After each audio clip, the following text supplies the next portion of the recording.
अरे भाई साहब, ये सामने वाली सीट खाली है। भाई साहब, ये आपके सामने वाली बात खाली है क्या भाई? और इससे पहले देव अपनी बात पूरी कर पाता, एक आदमी ने शॉल के अंदर से ही झुंझलाते हुए कहा, नहीं, भूत लेटा है, जाओ दूसरे डिब्बे में चले जाओ। देव ने फिर से बर्थ पर सोए हुए आदमी को थपथपाते हुए कहा, पर यहाँ पर तो कोई भी नहीं सोया। भाई साहब बोलिए ना, कोई सोया है क्या? देव के इस सवाल पर बर्थ पर सोया हुआ आदमी गुस्से से उठकर बैठ गया। क्या हुआ, क्यों परेशान कर रहे हो? अरे आप तो गुस्सा हो गए, बताइए। मैं तो बस सामने वाली सीट का पूछ रहा था। हाँ तो? पर सीट की रिजर्वेशन तो मैंने करवाई, ये देखिए मेरे पास टिकट भी है। अरे जब तुम्हारे पास टिकट है और तुमने रिजर्वेशन कराया है तो पसर जाओ ना। क्या तब से सीट खाली है कर रहे हो? सारे नींद की मावेन कर दी तुमने। वो आदमी अभी बोल ही रहा था कि तभी उसके पास से कट्टा नीचे आ गिरा, जिसे देव ने उठा लिया। तरंगबाज आदमी हो तुम, पर ट्रेन में इसकी क्या जरूरत? यहाँ तुमको किससे खतरा? देव उस आदमी से कहता हुआ कट्टे को गौर से देख ही रहा था कि सामने बैठे उस शख्स ने देव से कट्टा छीन उसी की गर्दन में चुभोते हुए कहा, ज्यादा पटर पटर मत करो, नहीं तो यही तुम्हारे प्राण बगेरू कर देंगे। जानते हो भी हो कौन है हम? विश्व प्रताप सिंह। सिंह मतलब शेर, समझे? पर देव के चेहरे पर एक भी शिकन नहीं थी। हाँ जानता हूँ, तुम्हारे फोटो अखबार में देखी थी मैंने। तुम अपनी पत्नी का कत्ल करके भाग रहे हो ना? विश्व ने जब ये सुना तो उसके होश उड़ गए। उसकी पहचान अब उजागर हो गई थी। वो दोबारा से देव पर कट्टा तानने ही वाला था कि तभी देव ने फिर से कहा, पर तुम चिंता ना करो, मैं किसी को कुछ नहीं बताना, बुझे? इसीलिए इस खिलौने को अपने जेब में रख लो, क्योंकि अगले 2 मिनट में स्टेशन आने वाला है। देव की बात मान विश्व तुरंत अपनी जगह पर बैठ गया था और कुछ ही पल बाद स्टेशन भी आ गया था। विश्व खिड़की से बाहर किसी पानी वाले को देख रहा था। तभी देव ने विश्व से फिर कहा, स्टेशन पर कोई नहीं है और जल्दी खिड़की बंद कर लो, गाड़ी खुलते ही लोग पत्थर फेंकने लगेंगे। मगर विश्व ने देव की एक नहीं सुनी। वो अभी भी खिड़की से बाहर किसी पानी वाले को देख रहा था और ट्रेन भी चल पड़ी थी। उसकी आंखें अंधेरे में किसी को तलाश नहीं थी कि अचानक से हवा से एक पत्थर आ सीधा विश्व के सिर पर जा लगा। उसके सिर से खून लबालब गिरने लगा था। वो दर्द से खिड़की से पीछे हटने को ही हुआ था कि उसने देखा कि अभी एक पल पहले जो स्टेशन पूरी तरह से खाली था, उस पर अब सैकड़ों लोग खड़े थे जिनके हाथ में पत्थर थे और उन सब के चेहरे और बदन पर कटने के निशान थे। वो सब खून से लथपथ विश्व को ही देखे जा रहे थे कि तभी देव तुरंत उठा और दोनों तरफ की खिड़कियों को बंद कर दिया। मैंने बोला था ना, खिड़की से पीछे हट जाओ। देखा मेरी बात ना मानने का नतीजा। पर स्टेशन पर तो कोई था ही नहीं, फिर मुझे पत्थर किसने मारा? विश्व अपने सिर की चोट को रुमाल से दबाए खून रोकने की कोशिश कर रहा था कि अगले ही पल वो अपनी सीट से उठ बाथरूम में जाने को हुआ कि तभी देव ने कहा, अभी कहीं मत जाओ, चुपचाप से अपनी सीट पर बैठे रहो। पूरी ट्रेन में कोई नहीं है, इसीलिए तुम्हारी जान भी जा सकती है। फिर मुझे मत कहना कि मैंने तुम्हें पहले नहीं बताया। आप हैं कौन? ये मत करो, वो मत करो, चुपचाप से अपनी जगह पर बैठे रहो, समझे? आज जो मन करेगा हम वो करेंगे, तुमको कुछ नहीं बोलना। विश्व देव से कहता हुआ बाथरूम की ओर चल दिया था। बाथरूम कोच के आखिरी में था। वो धीरे धीरे सारी सीटों को देखता हुआ बाथरूम की ओर बढ़े जा रहा था। उसे पूरे कोच में देव के अलावा कोई और नहीं दिखा।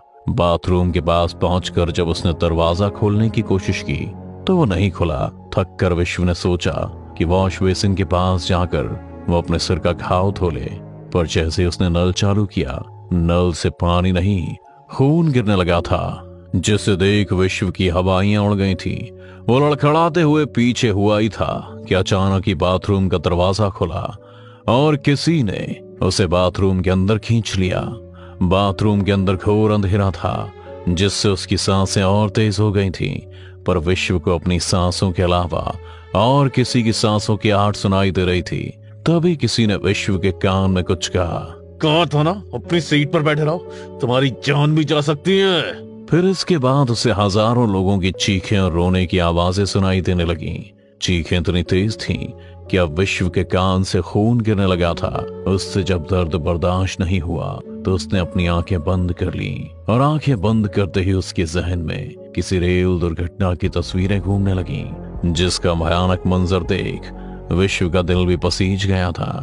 पर उसके मन में एक सवाल और था कि शायद अब वो इस ट्रेन के बाथरूम से जिंदा नहीं निकल पाएगा।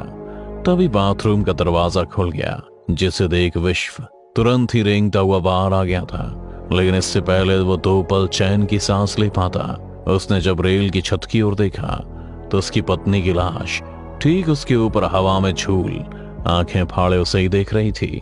कूद जाओ विश्व, तुम इस ट्रेन से अभी कूद जाओ, वरना ये ट्रेन तुमको जिंदा नहीं छोड़ेगी। ये ट्रेन भूतों से भरी है और सब तुम्हारे खून के प्यासे हैं।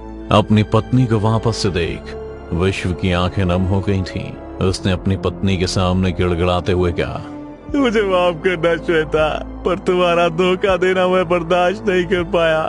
कुछ और देर सोचता तो शायद तुमको माफ करने का फैसला कर लेता, पर मैं हार गया था।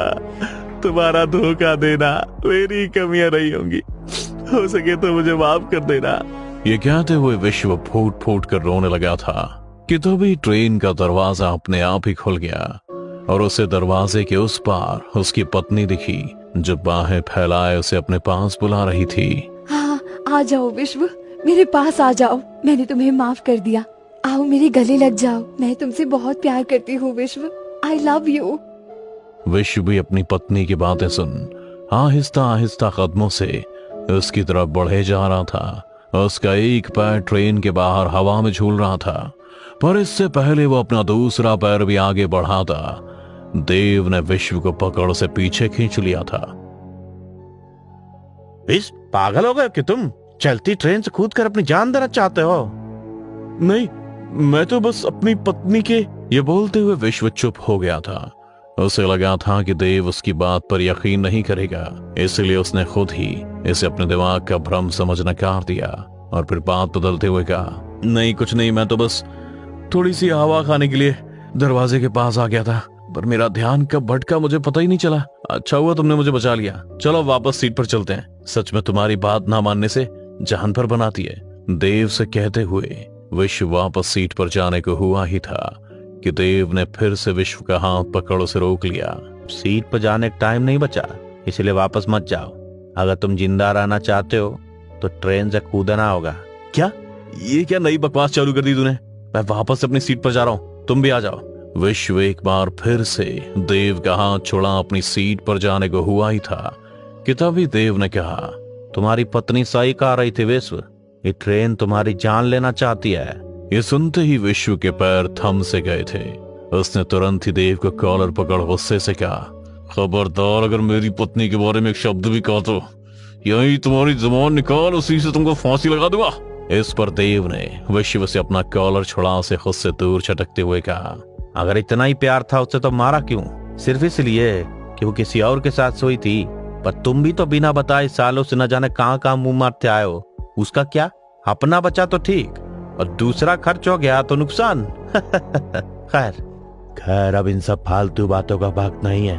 अगले 5 मिनट में पुल आने वाला, उसके बाद ट्रेन का एक्सीडेंट हो जाएगा और कोई जिंदा नहीं बचेगा, इसीलिए तुम्हारे पास यही आखिरी मौका है। देव की बात सुन विश्व के होश उड़ गए। उसे कुछ समझ नहीं आ रहा था कि देव उससे ये सब क्यों कह रहा है, और उसे विश्व के बारे में इतना सब कुछ कैसे पता था, जबकि वो तो पहली बार देव से मिला था। क्या? पर तुम्हें मेरे बारे में इतना सब कुछ कैसे पता? और अगर तुम्हें एक्सीडेंट का पता है तो तुम भी मेरे साथ कूदो। मैं मरा हुआ हूँ विश्व और तुम जिंदा हो। अगर तुम जिंदा रहे तो कल तक सब समझ जाओगे, और अगर मर गए तो कल इसी ट्रेन में मेरे साथ सफर करना। मैं तुम्हारा इंतजार करूंगा। जाओ जल्दी से कूद जाओ, पुल शुरू हो चुका है। कुछ देर में पानी भी दिखने लगेगा, तब सीधा पानी में कूदना, ज्यादा चोट नहीं आएगी।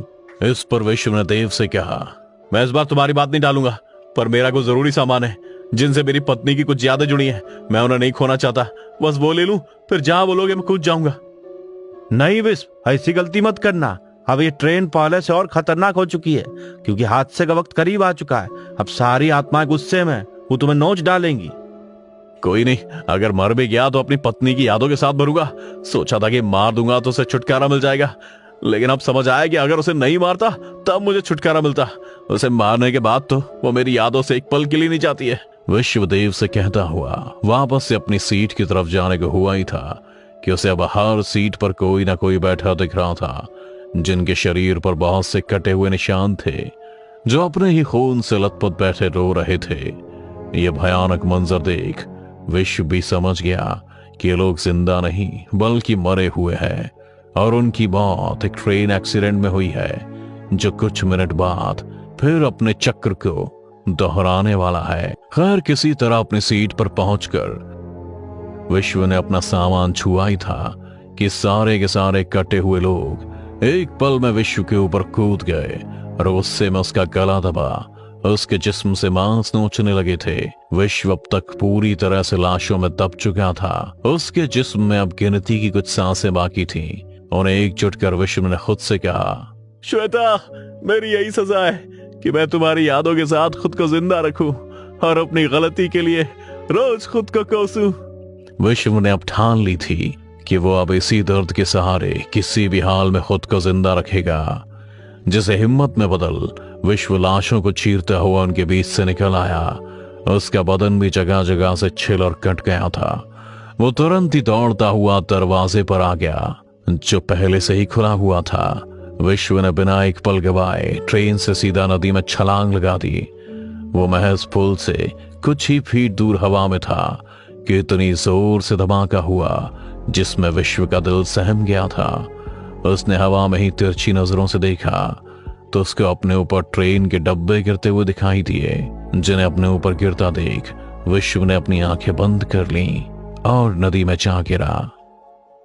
2 दिन बाद जब विश्व को होश आया तो उसने खुद को किसी म्युनिसिपल हॉस्पिटल में पाया, पर उसे जानना था कि आखिर उसके साथ जो हुआ वो एक इत्तेफाक था या सिर्फ एक हादसा। इसी बात को जानने के लिए उसने अखबारों को छानना शुरू किया तो पता चला कि 6 जून 1981 को हीराखंड एक्सप्रेस ट्रेन का एक्सीडेंट हुआ था जिसमें लगभग 3000 लोग मारे गए थे। लेकिन सरकार इस बात को हमेशा से नकारती आई है और यह एक्सीडेंट ठीक 1 साल पहले उसी दिन हुआ था जिस दिन विश्व ने अपनी पत्नी का कत्ल किया था। तो विश्व के साथ जो हुआ वो महज एक चक्र था। जिस तरह हम हर साल अपने पितरों को पिंडदान करते हैं उसी तरह हर साल मरे हुए लोगों की आत्मा भी उस ट्रेन में बैठ एक दूसरे का दुख मनाती है। तो अगर कल को आप भी किसी चक्र का हिस्सा बने या आपके पास भी किसी चक्र से जुड़ी कहानी है तो हमें हमारे कमेंट सेक्शन में जरूर बताएं।